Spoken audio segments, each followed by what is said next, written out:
That little boy. Hey guys, what's up? Come on in. I don't have too much time, huh, y'all? I gotta make sure I put my timer on because I gotta leave at I have to get stuff on from school.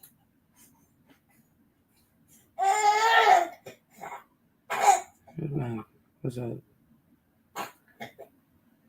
3:20, right?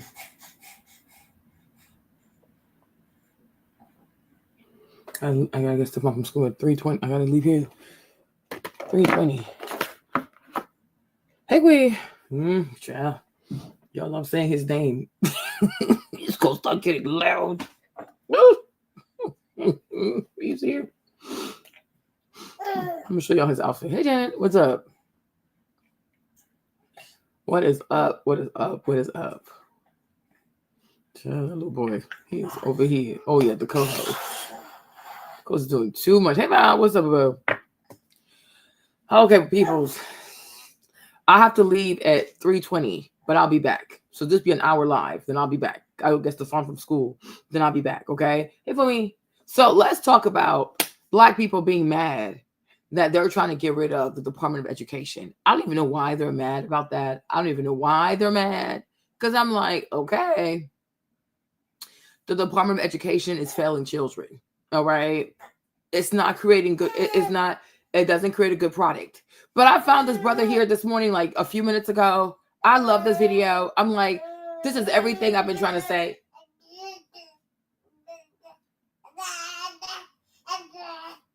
Tanya, what's up? Ania or Anya? How do you say your name? Okay. But this is everything I've been trying to say. And I'm like, I knew I wasn't crazy. So let me play the video. Let me grab the co-host. Let me play the video. Hold on. Oh, my Lord. Bro, I need to know who's funding Main Man, because this little kid will not go away. Why some centrists fear David Hogg could do more harm than good. Now, for those of y'all that don't know, he's been elected to the vice chair seat of the Democratic, the DNC. Let's read. Long a backwater in party politics, the vice chair, an office that typically comes with little public attention and even less power, has become the focus of a barrage of stinging headlines from the right in recent days over David Hogg's previous calls for abolishing ICE and defunding the police.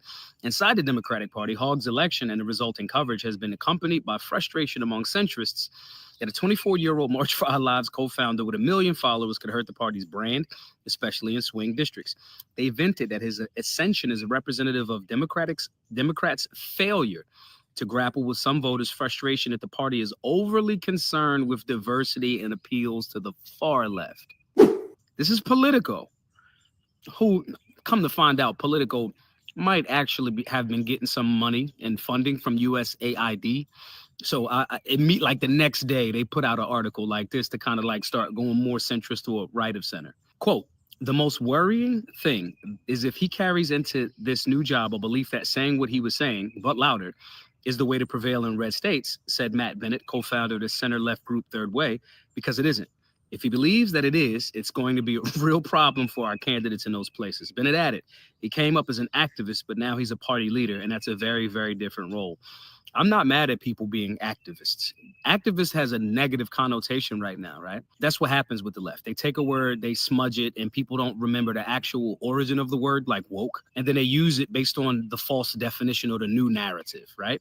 If somebody's active in the community, even if things that I disagree with, they have an American right to express themselves, and if that turns into getting a political following, they have the right to do so. It's our job to combat those ideas based on the constitutionally protected rights and stop any legislation that they'll try to present. So I'm not upset with him having an activist background. I am an activist in the Second Amendment community. I'm active.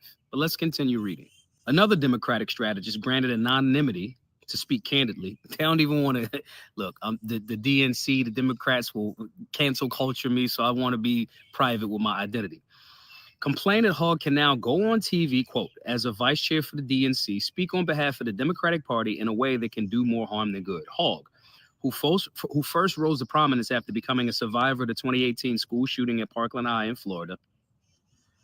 Main Man wasn't even there. But anyway, pitched himself to DNC members as a solution to Democrats' growing youth problem, calling for the party to make concrete efforts to include young people in party business, for example, by covering the costs of travel to meetings for people who make less than $100,000, a barrier for some hoping to participate. He argued in DNC candidate forums that Democrats shouldn't be afraid to talk about the hard to talk about issues. Democrats, you have a weak young man problem. You have a weak, older, middle-aged adult problem. There has been a consistent coddling and softness and no constitutional understanding that has been damn near synonymous with the Democratic Party. And now you've allowed, some would say like a crisis actor type of energy, to become second in command on your chair in your situation. Okay, he's the vice chair. This is actually great. You got your little nephew's here. Nephew, come on, say hi. Y'all need to see his outfit. He's a dinosaur for today. Show your fam. Show your aunties on with your outfit. Show your outfit. Show your outfit. Show your outfit. Y'all look at the drip. Look at the drip.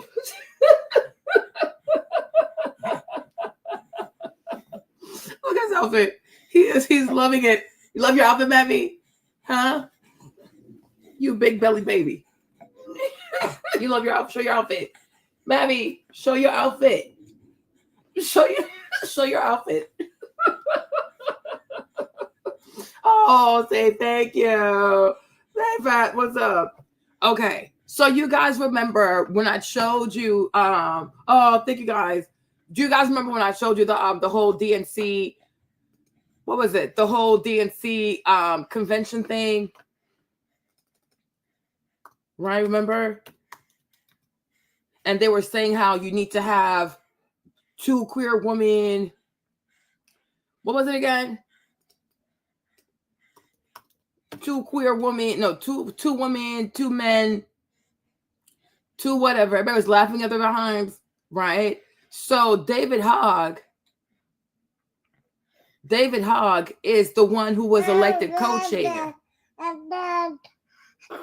And this boy too, remember this boy also, Malcolm Kenyatta? Hold on.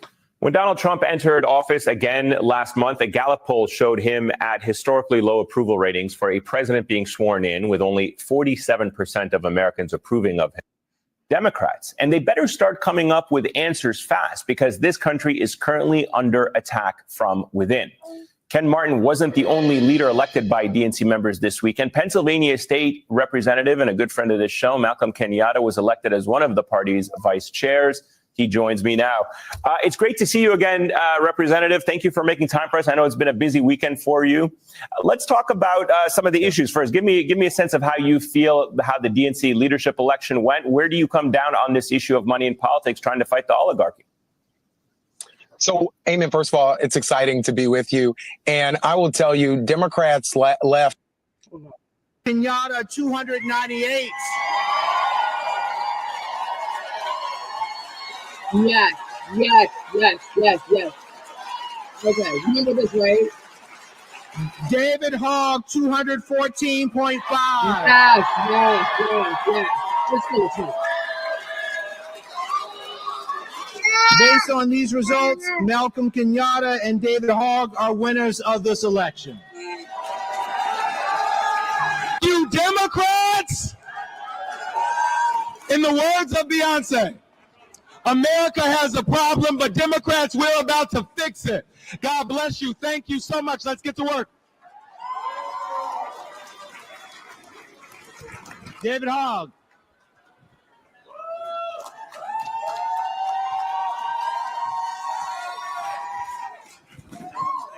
First of all, thank you, Chairman Harrison. Can we give a round of applause to Jamie?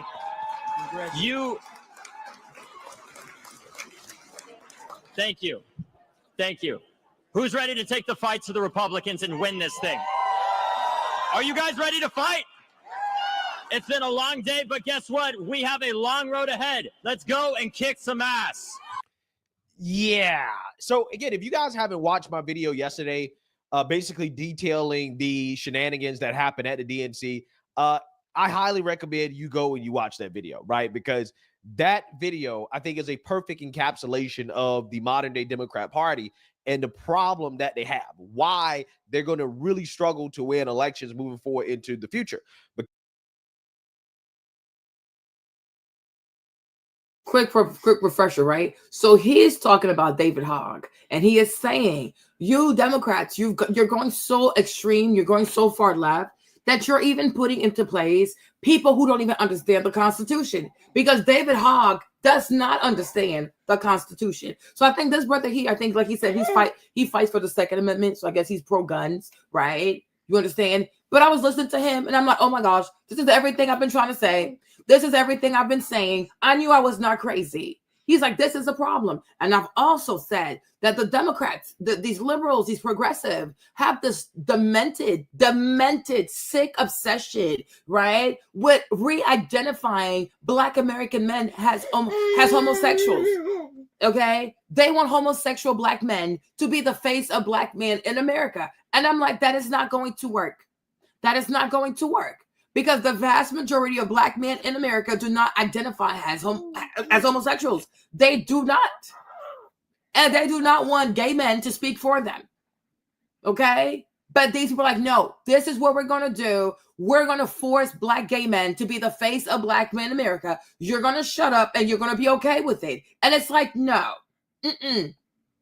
So they have Malcolm Kenyatta, who is a Black gay man, and and it's not even like your old school gay, like, you know, like your old school Black gay guy that's still like, you know, he's still masculine, but he's just gay. But it's nobody's business, right? No, these are these very flamboyant, it's giving what's his name? Little Richard, okay, type of gay dudes, Tutti Frutti, oh Rudy, okay, those kinds of people, right? And then they have David Hogg, who's doing the very most without even understanding the Constitution, because David Hogg, he's against guns, right?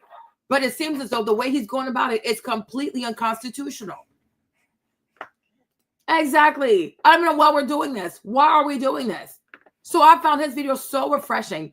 I think, did I share the video? I'm going to share the video. Hold on. For freedom, folks. This is great for red states, like the Democrats are actually saying. This person is so bad and so cringe and so horrible that he gets owned everywhere he goes. And now he has an official title to jump on television and speak for the Democratic Party. I don't know who's funding this kid. I think he went to Harvard and some other shit, but he got beat up by Spike Cohen in the debate that he had with him. He totally avoided debating me, and that's smart. You should not sit down in front of me with these weak arguments, especially if you got like 7-inch arms. I know y'all gonna say that's not relevant, but it is. It represents a certain level of strength and dedication and hard work. Nonetheless, gym shit, right? But he didn't have that debate with me. He avoided the debate with Coleon Noor. He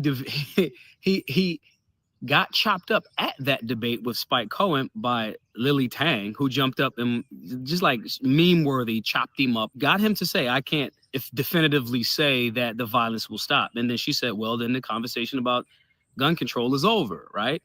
My point here is the Democrats have such horrible representation in a world that's tired of they like postulating and disrespect for constitutional values. And that translates more than just, you know, the right to keep and bear arms. It also translates into Democrats are actually advocating to tax more Americans. They say tax the rich, but there's a trickle-down effect, right? And even though they say that in their campaign trails, they still target working class Americans, even if you make that $100,000 to $200,000, right?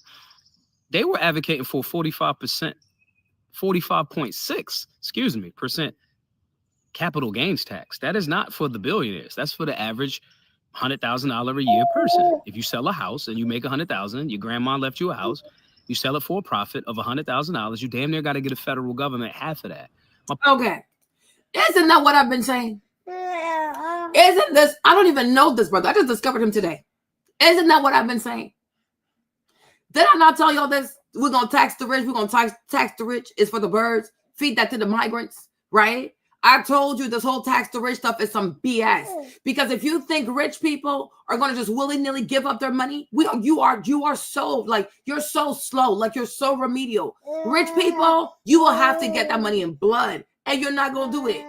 They can hire CPAs on top of CPAs, lawyers on top of lawyers, right? You will not get their money.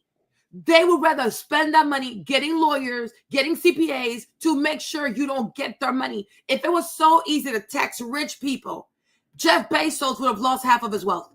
Elon would have lost half of his wealth. Even Nancy Pelosi would have lost half of his wealth. I told you, I said the vast majority of Democrats in Congress, the vast majority of Democratic senators are some of the richest people in the Senate. They're some of the richest people in Congress.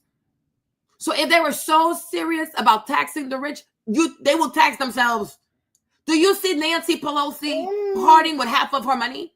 Nancy Pelosi's worth like 115 to 150 million. I don't even know how that's possible. Okay? This woman been a public servant my whole life. She has a steady salary. How did you invest your salary that your salary worth 150 million? This lady has almost like $60 million in real estate. How is that even possible? But nobody's checking this old lady because she's old. They know, she's a woman, she's old. No, she's evil. She's evil, right? But I'm like, the vast majority of the wealthiest people in Congress are Democrats. It don't make no sense.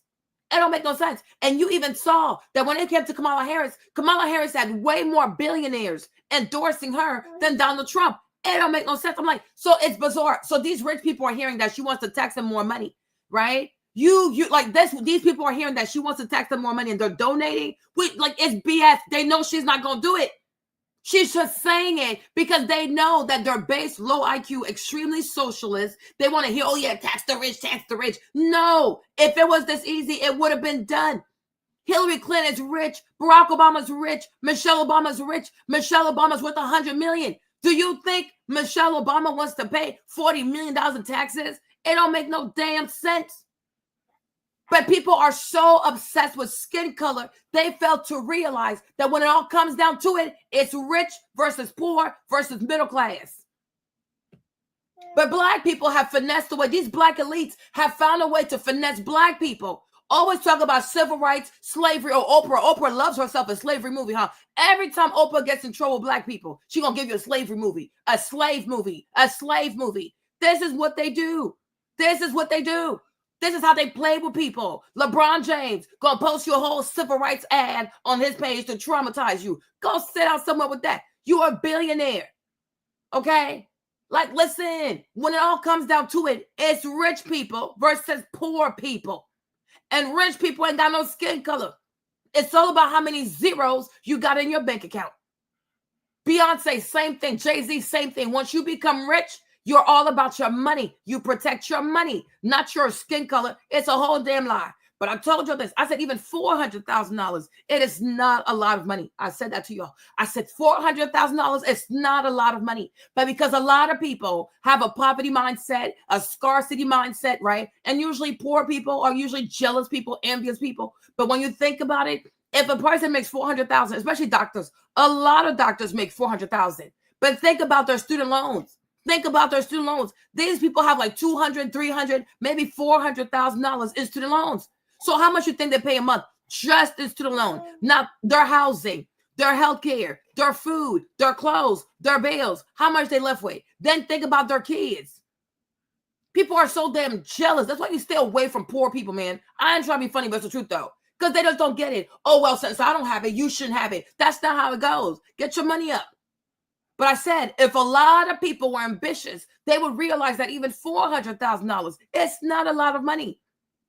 Especially depending on where you live, cost of living, this, and that, right? No, it don't make no sense. So what's going to end up happening is they're going to come after middle class people. They're going to come after blue collar class people. And if you remember, Joe Biden changed the law that now, because before you had to report the money, it was like $3,000, right? Then you could get a 1099. It used to be $3,000. Joe Biden said, no, got to change the rules now to $600. So when you get any money, PayPal, Zelle, Venmo, Cash App, if you exceed $600, like if receiving exceeds $600, you're going to get a 1099. Hey, Elena, you have to declare. So I'm like, who's that coming after? Who are you coming after, right? Small people, small businesses. Why are you persecuting people for $600? A 1099 for $600? Seriously? Seriously? Meanwhile, he's out here moving all kinds of money. His son is moving all kinds of money. These rich people moving all kinds of money. but they're coming after people for $600. Joe Biden was trying to hire like, I don't know, 20,000 or 80,000 more IRS agents. You think who that for? You think it's for rich people? No, it's for everyday people. If you braid, anything you do that you use Venmo, Cash App, PayPal, Zelle, anything over 600, they have to give us a 1099 so that you can put it in your taxes. The Democrats are waging an attack against middle class and working class people. They just lie. They just lie. The vast majority of these people are rich. They are rich, okay? The vast majority of people who donated to Kamala Harris are billionaires. So if they really felt like she was going to go after billionaires, why would they give her all this money? Because they know she's not. She's just saying that to get the votes. And then she's going to go after middle class people, blue collar people, and all the kind of working class people. But like when he said that, I've been saying this. I have been saying this. How can rich people write laws to tax themselves? That makes no sense. That makes absolutely no sense. And not only do they not want to pay taxes, they evade taxes. And when they evade taxes, their daddy writes them a pardon. Right? It's a real thing. That's why I'm like, this is like this. I'm like, yo, this thing is just so sick, man. It's just so sick. Like Democrats are evil. Republicans are evil. I'm like, dang, the people are really all alone, man. The people are really all alone. I'm gonna show, when I come back, I'll play another video for y'all. But I'm like, you know what? The people are really by themselves.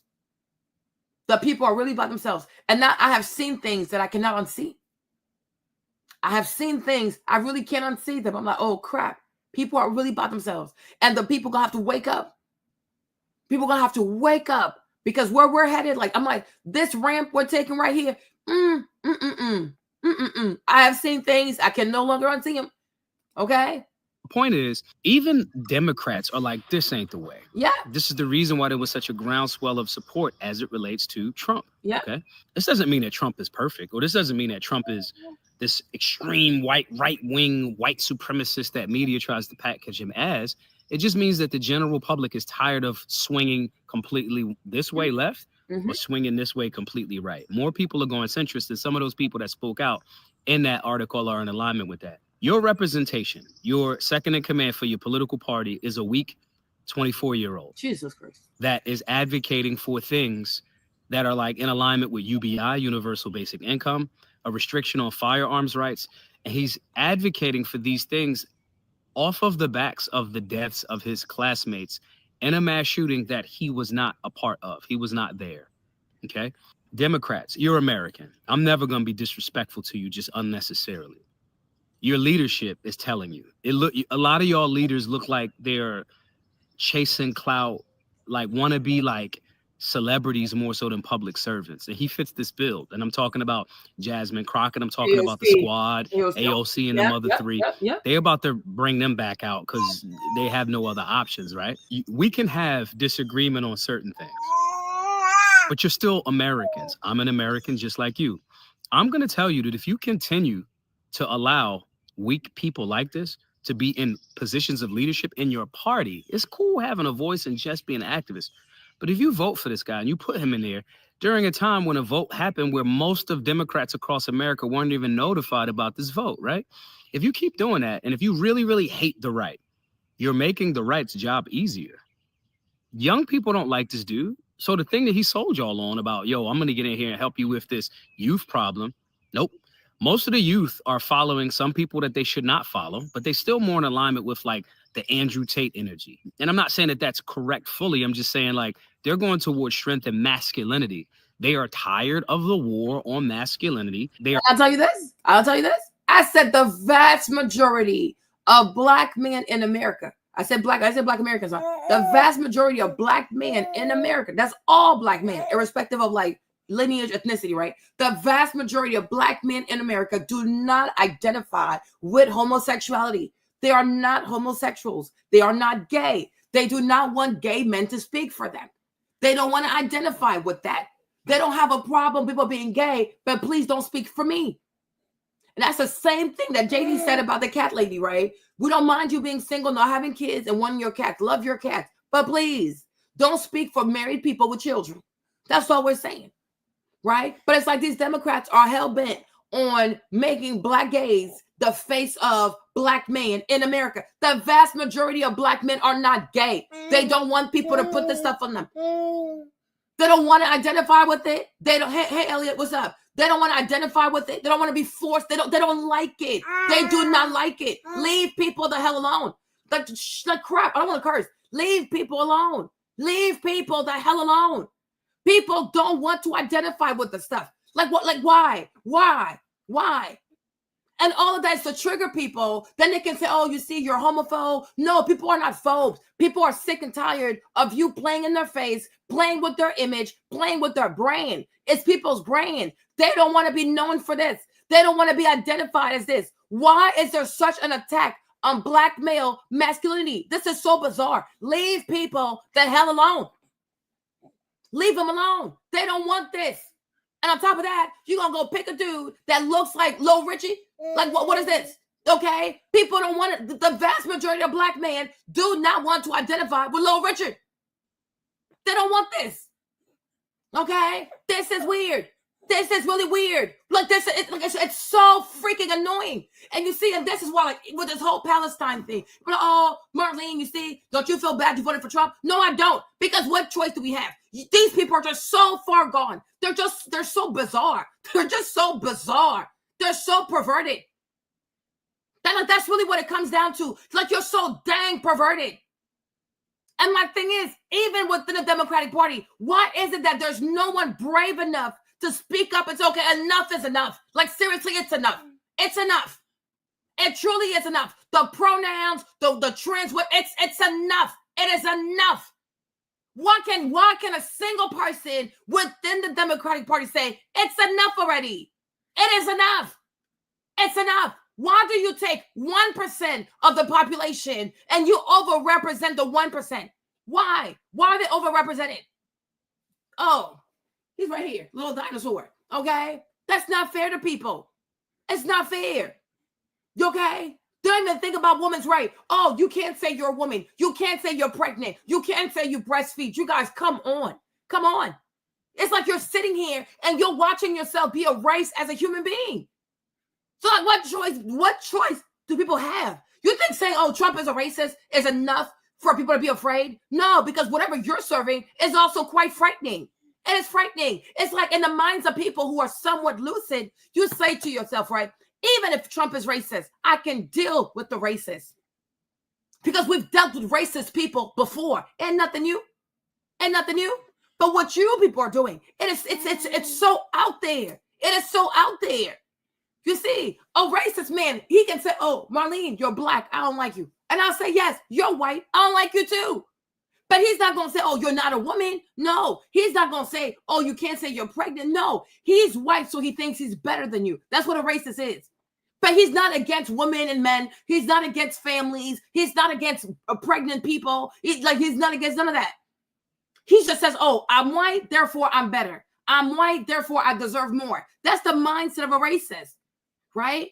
But these Democrats, it's more than that. It is more than that. It's like we're going to talk about changing sexes, this and that, this and this, this and this, this and that. It's like, oh my gosh, there's nothing even traditional in what they're offering. See, a racist, he's not against tradition. He's not against what we all know. They just think they're better than you people. You want to just redo the entire world. Like everything we know that makes us humans, they don't like that. Oh, no, people are binary. People are non-binary. People are queer. People are this. Like, what the freak? What the freak? Like, even English, you can't even speak proper English because even that is homophobic. Even that is transphobic. If you say her, you say she, it's a problem. You say his, you say her, it's a problem. Like, how can English? This is insanity. Somebody said, oh, it's a man's world. They got offended. Like, oh, how can you say it's a man's world? You have to say it's a people's word. I'm like, oh, Jesus Christ. Oh, Jesus Christ. What is this? Like, what is this? What is this? So it's like, okay, a racist I can deal with. Then nothing new. But you people, I don't know where the hell y'all come from. Okay? But this right here, you people are against humanity. You are against humanity. You are unhinged. Like, you are seriously unhinged. You are seriously demented. You are sick as hell. You are sick as hell. You are like, you're just sick. You are sick. How can people say it's okay to cut the penis of a child? You guys, seriously? Imagine if I told you, oh, last night I had a dream, and in my dream, Maverick told me he was a girl. So tomorrow, James and I are taking him to the doctor, so they're gonna cut off his penis. But y'all will cuss me out. You will call the police. You will call CPS. You would hate my guts. You would unsubscribe. And you should. And you should. You should. Look, Martin, what are you talking about? How can Maverick tell you he's a girl? What are you even talking about? You would have every reason to freak out. You would have every reason to freak out. Like they're about to go mutilate Maverick, and he's 8 months. He can't even speak for himself. Like what? And this is what these people are trying to do. What are we supposed to do? They are mutilating children. Like this. It's just insane. It is insane. They're not even normal. That's the problem. They're not even normal, you guys. They have no fear of no fear of God. It's like they hate everything. They want to redo the world. They want to redo everything. Redo everything. And it's like we can't let them do that. We just can't. So it's like you're in an impasse. What do I do? But I can never co-sign people doing weird shit to kids. How can you give hormone blockers to a 9-year-old? What are they doing? Oh my God! Look at this! Oh my God! Oh my Lord! Like what are we supposed to do, you guys? What? I'm like, seriously, what are we supposed to do? If you have to choose between that and this, you're gonna choose the racist. It's not because you want to, but it's like, yo, a racist I can deal with. I have dealt with racists before. And I'm gonna be okay. But what you guys want to do, I don't even know what that looks like. Like these people, they want books. They want books in school where people talk about having sex in the behind with little boys. How can you want a 10-year-old? How can you want a 10-year-old to read about sodomy? For what? What is this? I'm like, oh my gosh, like what is this? What is wrong with these people? They have drag queens in school. They do all kinds of weird stuff in school. They're asking children, have you ever had desires to have sex in the back? My God, you guys, we took sexual ed. It wasn't even like that. We had sexual ed. It was the basic. Hey, you have a vagina, you bleed every 28 days, it lasts for 7 days. It was like the bare minimum stuff, right? That's what sex ed was. It was like oh, you can get pregnant, you have a vagina, you have this. It was so basic. Today, they're asking kids, have you ever had ideations of the what? Why are you putting this in their heads? Why do you want this in their heads? Because they want, and you know, if you read the Torah, when you're 13 years old, you're an adult. That's why they have the whole bar mitzvah stuff, because when you're 13, per the Torah, you are an adult. So it's like, y'all want these kids, you want these ideas in their head so they can do it. You want them to try it at least once. And hopefully you want them to try it before they're 13. So that way God's judgment is going to be against their heads. We are not stupid. We are not stupid. They want these kids to try this before the age of 13. So that way God will punish the kids, because per the Torah, when you are 13 years old, you are an adult. I'm like, y'all some sick people. You want to put curses on children. Because you start putting this stuff in their heads at such a young age. One day they might be curious, and they know if we're talking about it enough, children will be curious and they will try it. And when they try it, God's judgment is going to be on their heads. No, you're evil. You are evil. I'm like, they're just so sick. They're just sick. They're just so sick. Oh my God. They are tired of the war on femininity. Women that decide to say, I just want to take care of my family, and being attacked for saying, oh, you a pick me, you this, that. It's over. The pendulum went that way. Y'all had your moment, and it's coming back to a balanced perspective. If you're a woman today and you say, oh, I want to take care of my kids, I want to be at home with my kids, I want to be a stay-at-home mom, oh, you're a pick-me, you're a pick-misha, you're not ambitious, you're giving up on yourself, wumpty-wump, it's all, leave her alone, shut up. Once upon a time, people used to have a lot of respect for stay-at-home moms because they realized it was hard. Like, oh, wow, like, look at her. She's such a great mom, right? Today, no, you get shamed. They have more praise for sex workers. They have more praise for foolishness than they have for women who are out here raising amazing children. So now a lot of people don't want to do it. Because you think, oh, there's something wrong with being at home. Oh, I'm missing out on something. Oh, shut up. No, she's not. Be quiet. Be quiet.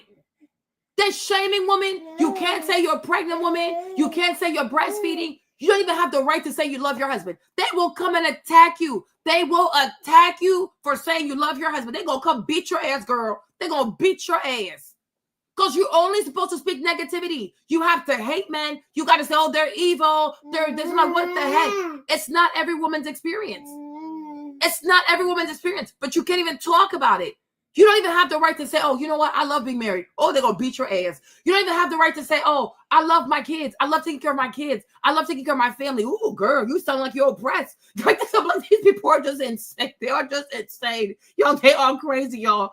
Like, they are insane. They are insane. They are insane. That you don't, oh, look at her. She's at home with the kids. Oh, she's oppressed. Oh, she must be miserable. I'm like, what is wrong with these people? What is wrong with these people? No, they want you to turn a job into your husband. They want you to turn the federal government to your husband. Like, this is insanity.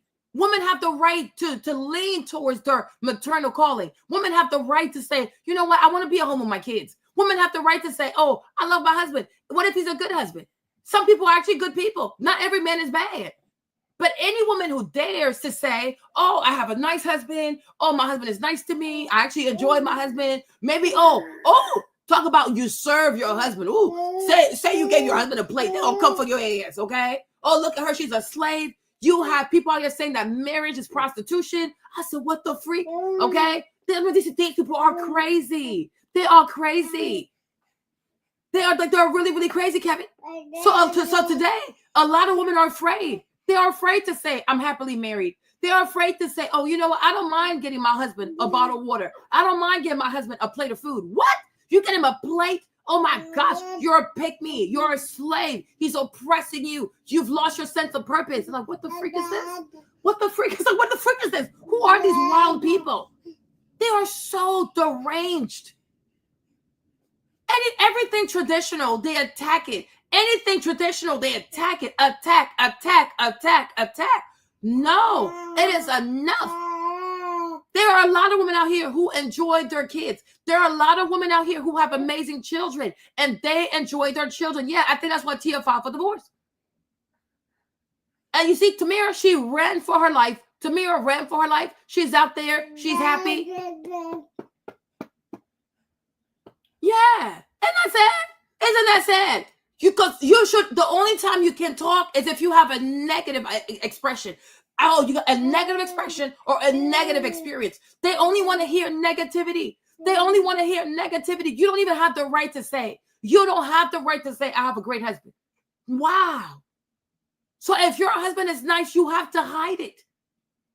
You have to hide it.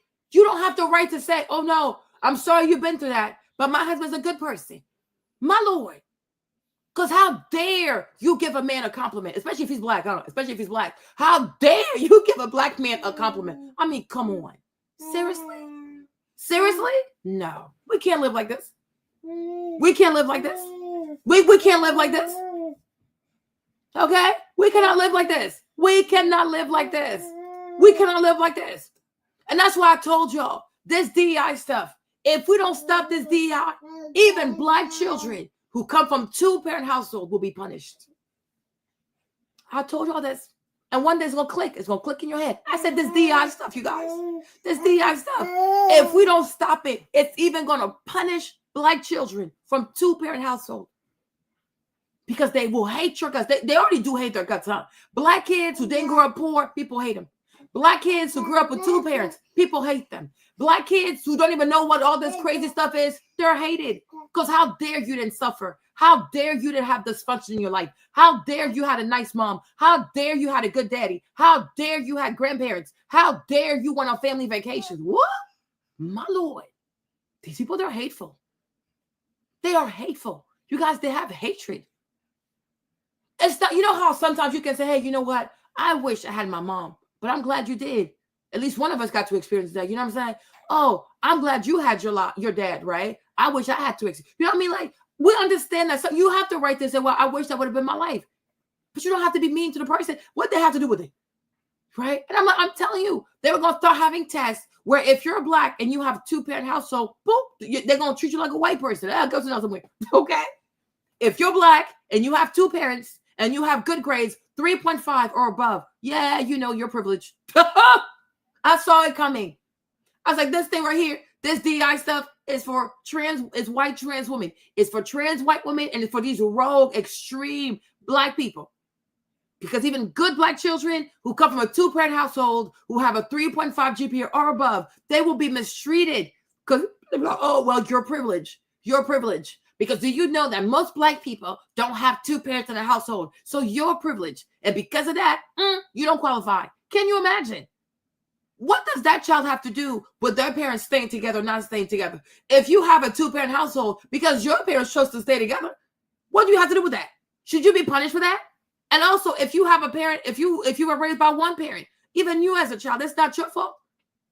You can't force 2 adults to make it work. You can't force 2 adults to stop being so obsessed with themselves and put children first. But should we actually punish children because their parents stayed together? It's a choice. It's a choice. It's a choice of adults. That kid has nothing to do with that. But no, they're going to punish that black child because you have a 2-parent household. Therefore, you were privileged. And because of that, you don't qualify. Because most children, not just black, but most children who are raised in a 2-parent household will have better grades. Because there's somebody, like there's 2 parents, so it's a lot easier to check on their asses, right? So if you have a black child with a 2-parent household, most likely that black child will probably be more well-rounded, you know, better at reading, better at math, better at science, better grades, because there are 2 parents in the household. They will hate that black child. These socialists, commies, Marxists, they're going to hate your baby because your child grew up in a 2-parent household. That is not fair. That's not fair. That's not fair. I'm like, oh, hell no. Oh, hell no. Oh, no. Perspective and advocating for and allowing people like this to be in positions of leadership. He's second in command over there. It's just going to make the job easier for the people that you say you are politically opposed to. But I don't know. Maybe y'all think I'm trying to trick you. Maybe you think that I don't view you as Americans. Maybe you think whatever you think. Put it in the comment section. If you stump me on something that I think you're right on, I'll agree. But please understand, in my comment sections, you're going to get pushback from me or the other solutionaries. This is the reason why we made a civics class. Civics is important to know how this is supposed to go. Civics is in alignment with empowering Americans so they can be sovereign individuals, be more safe, be more responsible. And there's a system of checks and balances so no party or no person can move unilaterally. But most Americans don't even know the 3 major branches of government. This is why we made the class. This is why I want you to go over to Solutionary University. And this is why Vivek and I agree that people should be given a test before they can have the right to vote. The way this country out here moving, no, we can no longer trust people. Like Vivek said it, I thought it was like, oh, it's kind of crazy. But then I was like, you know what? Now he probably right. We have to give people a civics test before they can have the right to vote, just like a driver's license. And then maybe every 5 years you go and you renew your license to vote. But I think we should shift from the right to vote to a license to vote. People should have a license to vote. You need to prove to us that you know at least the 3 branches of government. And you know what they're for. And you know how often they go for re-election. And you know who doesn't go for re-election. Who gets elected and who gets nominated. Okay? We have to make sure that people understand the responsibility of the federal government versus responsibilities of the state. Right? The state has responsibilities. The federal government has its responsibilities. We have to make sure that people know.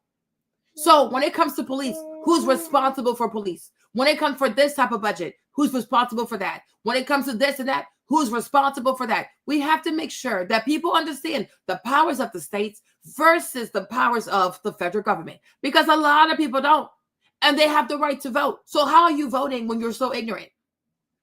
You understand? Like, we got to fix this. We really, really have to fix it. We have to shift from the right to vote to having a license to vote, renewable every 5 years, just to make sure you're still there. Okay? And you have to at least get like an 80 out of 100. But if you can't even get an 80 out of 100, nah, you can't vote. You don't know enough. Go study. And maybe we'll allow you to fail like 3 times. Like within 1 year, you can fail 3 times. Or we give you 3 opportunities to get it right. So if you fail, go study, come back. But you have 3 opportunities to get an 80. If after 3 opportunities you can't get an 80, you have to sit out for the whole year. That's it. Thank you. You crazy. You shouldn't vote. We need to have a license to vote. If people are required to have a license if you have to get a license to drive, and that's, I mean, it is serious because you can kill people, but so is with your vote, huh? We have to make sure that people know how this stuff works, because then why are you voting? Why are you voting? Okay? That's insane to me. Yes, Maverick, hold on. Sign up for the civics class. You can take it from the comfort of your home. It's online. You get a curriculum, and we go over some of these very basic concepts that you as a Democrat probably don't get. Or even if you do, the vast majority of your team doesn't. And now your team is putting somebody. They're gonna ask you how many genders are there, and if you say 3, disqualified, you can't vote. You're crazy. We don't want that. The captain. That's gonna make it easier for the other team to defeat you. My name is Maj Toure, the founder of Solutionary University. Hope to see you in a civics class soon. Be safe. Be solutionary. Thank you, Maj. So that's his channel, right? Maj Toure right here. That's his channel. No, these people are crazy. These people are crazy. Hold on. Here's this one, right? Let me play. Where is he? Where is this guy? Okay. Is he? I'm like this man right here. He looks like Lil Richard. He looks like Lil Richard. I'm like, how y'all gonna have this person? Okay. Right? You see? I'm like, I've seen this face before. I have seen this face before. Right? Tell me he don't look like Lil Richard. Right? But imagine Lil Richard being the face of Black men in America. Imagine Lil Richard being the face of the Democratic Party. Oh, no, sir. Stick to rock and roll. Okay? No. So here he is. Crazy. United because we understand what's at stake in this moment. I know that there are folks who are, spilling a lot of ink talking about the need to, I guess, write an obituary for the Democratic Party. But what you saw at National Harbor was not a funeral for Democrats. What you saw was a revival. You saw a Democratic Party that includes all 50 states and 7 territories talking about what we're going to do to build a party that is ready to win, a party that can expand, a party that can last and has a strategic vision for the future. And you saw that with a quick vote to confirm our new chair, Ken Martin, somebody who has spent a lifetime electing Democrats up and down the ballot, a lifetime understanding the needs of state parties as the just past chair of ASDC, which is the chair of all of our state parties. Somebody who understands that in this moment, we can't spend every single day thinking about the guy in the White House. There are races that we have to win down ballot. And it was one of the reasons I got into this race. If we want to win nationally, it's going to start with investing and winning locally. And I think Democrats are doing that. We just saw it in Iowa last week. Let me ask you about what is happening right now with this administration and the voice of the Democrats, generally speaking, the leadership of the Democratic Party. NBC News is confirming that the temporary protected status of hundreds of thousands of Venezuelans living in the U.S. will be formally revoked by the Trump administration tomorrow with a 60-day period to end their status. After a year of taking a more conservative line on immigration and the border, how do you think Democrats should handle this now going forward? Listen, one of the things that Democrats have to do is to take control of Congress. I think we're in a position where you just saw in this last election, Democrats actually netted a seat in the House. One of the most important things that we can do nationally is make Hakeem Jeffries the next Speaker of the House. But I also think that in this moment, we have to shift our communications paradigm. So much of the conversation around politics in general is politician A says something, politician B says something, and then the story is about that argument. The reality is the policies that are coming out of this administration impact real people in their real lives, impact the very folks that you were talking about, people who were granted temporary status to be here because of the crisis happening in their country, people who are coming here for a better life. One of Donald Trump's biggest donors himself, himself is an immigrant to this country. We have to have a sane policy at the border that keeps our families, safe, that deals with fentanyl, that makes sure we have a fair, humane, legal process. But I think in this moment, the Democratic Party is going to... According to disclose.tv, and this is as of 2 hours ago, the White House is preparing an executive order to abolish the federal Department of Education. And they say this is NBC News is where they got it from. So how about that? Where will the kids go to get the shit kicked out of them by bullies? Well, of course, this isn't, abolishing the Department of Education wouldn't even be abolishing public school. It would simply be kind of kicking it back to the states and not having Washington, D.C., centralize the control of education and the, what's the word that I'm looking through? The curriculum. It is, first of all, just because a few people, and I know particularly this is, I've seen some libertarians who are saying this, it is true that doing this through an executive order is not as ideal as doing this through an act of Congress. The concern being another Democrat could come right back in and then just undo all of Trump's executive orders. While that is true, it is still preferable to not doing it at all. So this is, I don't know why. I'm telling you, I'm going to have to get out of the game of making this exact point because I just make it too much that it's starting to drive me crazy. You know what I mean? Like, it's like, yes. Okay. By the way, Thomas Massie has just introduced legislation into the Congress to do this. So what the move here would be to do it through executive order immediately and then really champion codifying it into law through the Congress.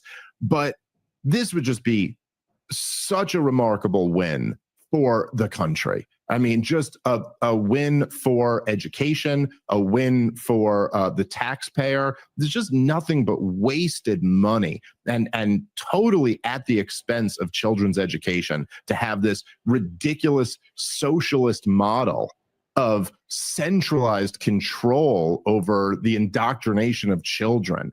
Like, why? It makes no sense. And by the way, I will go a step further and say, public school in general makes no sense. It's really funny because there's kind of like these things. Let's take it back to libertarianism 101 for a second here. But there are so many of these things that, like, because we're used to the government doing it, people just take it for granted that the government does it. And then if you're against the government doing it, they're like, well, you must be against the service. If there was like the Department of Shoes in DC, that we make all the shoes in the country, which, it sounds kind of goofy, but like socialist countries actually had things like this. You know what I mean? Like they had centralized, like in the Soviet Union, you could only get that one crappy car or whatever, like there were experiments like this, but so you have this Department of Shoes and they make all the shoes and all Americans have the exact same shoes. And obviously the government's making them. So it's like the crummiest pair of uncomfortable shoes. And then you were like, hey, I think we should abolish this Department of Shoes and just let the market take care of this. And then someone's like, oh, so you're against people having shoes on their feet? You think everyone should just walk around barefoot? And it's like, no, that's not exactly my claim. Now, when I use the example of shoes, nobody thinks that way because we already have it completely decentralized. And if you may notice, everybody's got shoes on their feet. Like, notice that next time you're outside. Even drive through a really poor neighborhood and people have shoes on their feet. Okay, there's some exceptions to this. Generally speaking, though, it's not a major issue of like getting shoes to people, because the market takes care of it. As with everything, the market provides a better quality product at a cheaper price that is more tailored to what the consumer actually wants. But yet somehow, when it comes to education, there is this idea that the government must do it. Because, and look, I can understand on some level where people feel like, well, look, we want to make sure that every kid is provided with education. But again, you could make the same argument with shoes and say, well, we have to make sure that everyone is provided shoes. And the truth is, like, once you take an example like shoes, you realize that you're like, okay, yeah, but even if our concern is that everyone is provided with these, or that if somebody's so poor that they can't get shoes, they can't afford them, we want to make sure someone gives that to them. That you can't jump from that to therefore it must be centralized in Washington, D.C. You could just be like, yeah, we could have charities do that. We could raise money for that. You know what I mean? Like we could have, the companies themselves can do things like ask you if you want to pay $1 more when you get your shoes, because that goes toward the shoes of less fortunate people. Like there's just lots of other options. And likewise with education, when you think about it, when you think about public education, government schools, the idea that you're going, hey, there are these like, there's poor people. For city school CEO to be replaced. Keep in mind, these NAEP scores were released at a time when city schools' budget is skyrocketing. Last year, when the NAEP test was given, the school district's budget was $1.7 billion, up $400 million since 2020. Baltimore City recorded the 4th lowest score in the nation among the 26 large districts tested, which is consistent with where the school system has historically ranked. The fact that we are the 4th worst is embarrassing, and it should be embarrassing to everyone that lives here in Baltimore. City Schools, in this release, mentions 8th grade math scores largely held steady since 2022. In fact, they were unchanged at 245. But again, what North Avenue does not mention is that that score also is the 4th lowest in the nation. In reading, City Schools tells the public, performance holds steady, which is true. 4th grade reading scores rose 1 point since 2022, while 8th grade reading scores fell 1 point. But similar to math, those results place Baltimore City among the lowest performing districts in the country, which is omitted from this press release. Instead, City Schools writes, the district's focus and investment in high-quality curriculum and instruction contributed to noteworthy results. I got a little nauseous on that one. Yeah. So once again, Democrats find themselves on the 20 side of a 80-20 issue in which they reflexively stand against the will of the American people. They stand against what is good for the country because of their Trump derangement. I don't understand how can you defend a failing system like the U.S. education system right now? How can you defend that and say that there needs to be no changes, right? In fact, let's continue to fund failure, okay? So that being said, they tried to afford school, so the government comes in and gives it to them. That is just not what happens. That's not actually true. The truth is that in all of these even in like poor communities, in poor neighborhoods, in poor towns, the people there are paying taxes. They're paying for the schools. And you could say like maybe these people maybe they're unemployed, or maybe they make so little money that they don't really pay any federal. I'm not even talking because I'm just so, I just feel so defeated. Why do you want to fight for a system that is producing the worst product? Like Black children are coming out. So I don't know, like what's below mediocre? Okay. Black children are going to school and coming out illiterate.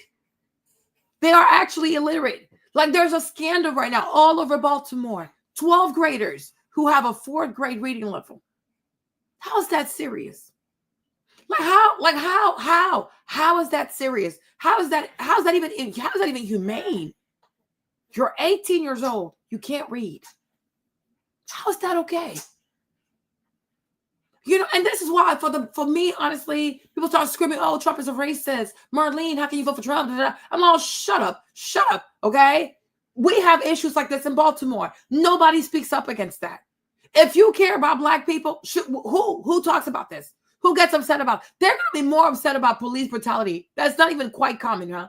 Than millions of Black children failing school. That's an everyday thing.